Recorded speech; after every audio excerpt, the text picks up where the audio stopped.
Halo, sobat tanduran. Kembali lagi di channel saya, Tanduran Pekarangan.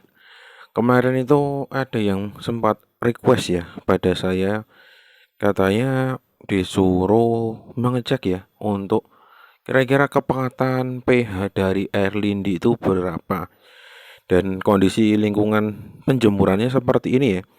Dan saya sebenarnya ragu ya untuk air lindi ini sudah matang atau belum. Kemarin saya coba carikan referensi, itu kebanyakan air lindi yang sudah matang itu hitam pekat ya. Sedangkan ini punya saya pribadi ini warnanya hanya coklat seperti ini ya, tidak ada hitam pekat-pekatnya. Dan saya juga masih penasaran ya, kok bisa punya saya ini agak berbeda. Apakah gara-gara pengaruh penjemuran yang kurang atau tidak? Saya belum bisa menjawabnya secara detail. Katanya ada yang bilang kalau 1 minggu dijemur itu sudah matang, ada yang bilang seperti itu. Tapi durasi penjemuran, durasi eh, ya sama terkena sinar matahari belum bisa dijelaskan ya. Dan ini coba saya cari dulu. Oh, ini ternyata agak kempas ya karena tertutup agak rapat. Jadi itulah alasannya ya. Alasannya kenapa kok tutupnya dikendorkan karena selama proses penjemuran ini sepertinya membutuhkan udara ya. Jadinya kalau udaranya tidak ada maka botol itu akan mengempes. Nah, setelah saya lihat-lihat ini belum coklatnya beda sama ini ya. Ini coklatnya sudah lumayan. Coba saya cari dulu sebagai sampel ya.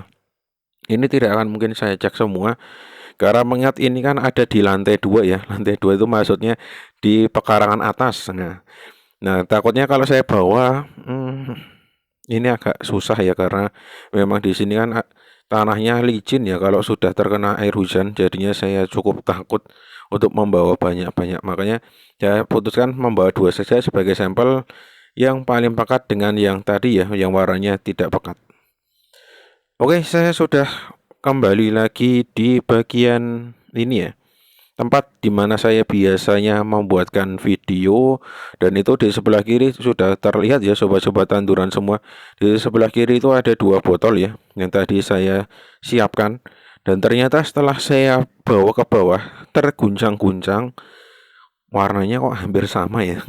Padahal tadi itu sebelum terguncang-guncang kok durasi ya, warnanya tuh sangat-sangat berbeda sekali. Dan ini terus terang bukan pamer merek. Karena adanya botol itu ya saya gunakan botol itu. Kalau memang botolnya yang lain ya saya gunakan yang lain ya. Karena kebetulan botol yang itu menghasilkan warna yang sedikit berbeda, makanya saya ambil saja. Oke, ini saya siapkan dulu ya alatnya. Ini saya gunakan yang pertama itu ya, wadah. Wadah yang saya harus mengukurnya karena kalau saya tidak menggunakan wadah ini cukup kesulitan ya.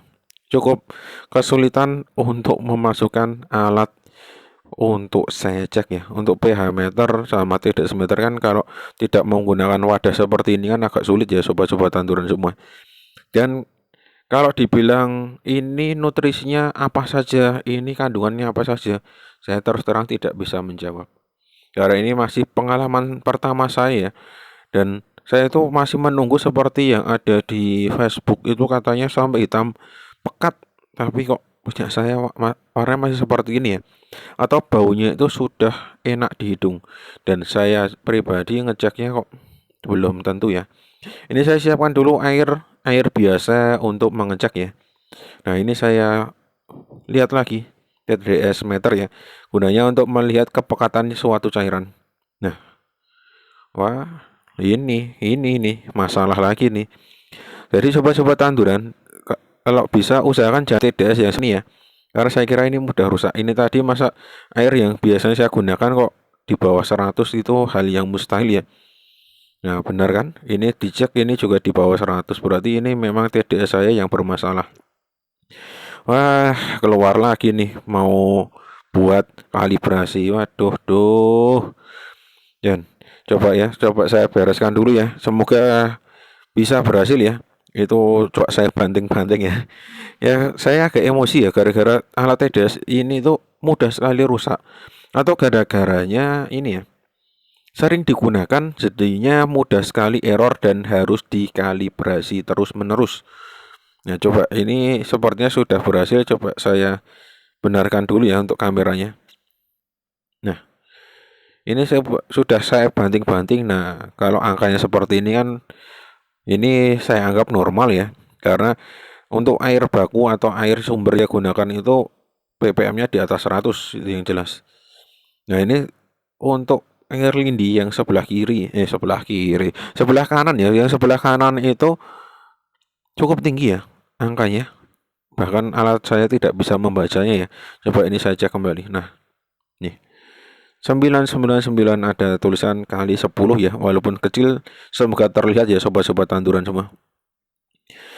Yang sebelah kanan tadi kan yang pekat, yang kanan yang pekat, yang kiri yang tidak pekat. Coba kita cek yang sebelah kiri. Kira-kira hasilnya berapa ya?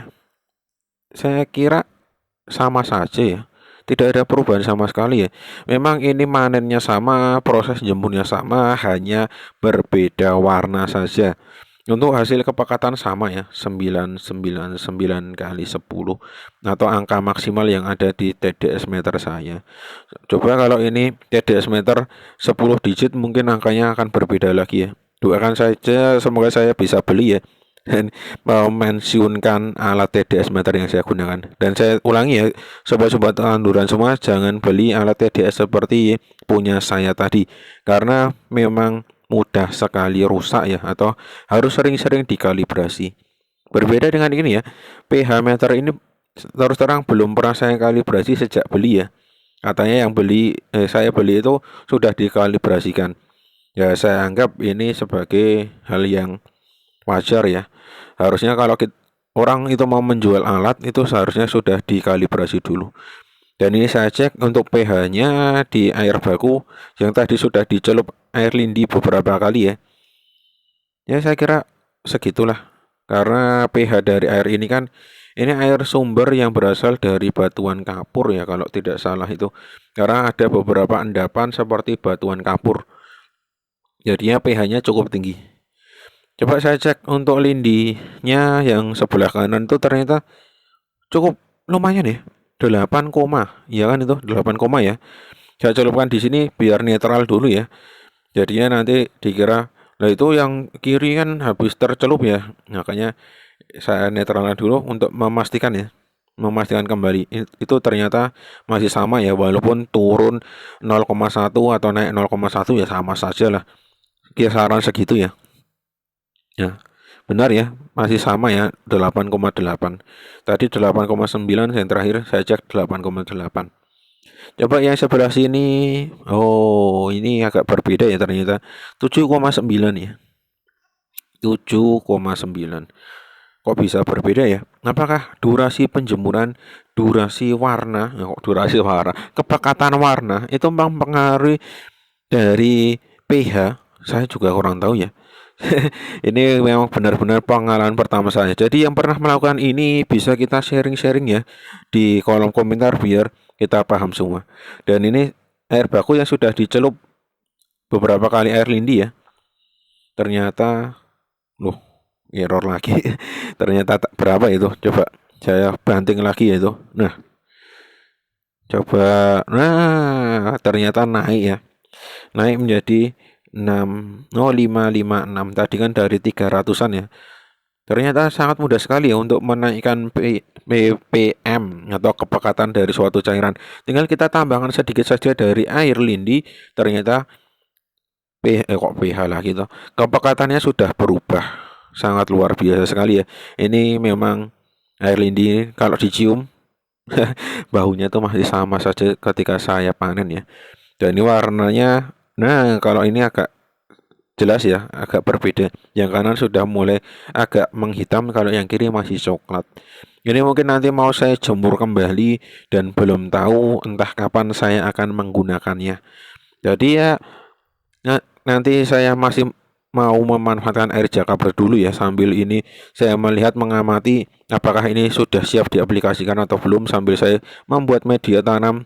Karena terus terang saya kehabisan tanaman ya sobat-sobat tanduran. Jadi mohon bersabar kalau beberapa nanti saya sering mengupload cara membuat media tanam, cara menanam. Jadi Mohon dimaafkan. Kalau tidak begitu disukai, bisa melihat video saya yang lainnya. Oke, segitu dulu video yang saya bisa berikan. Saya Iri, salam tanduran, tanduran subur, petani makmur.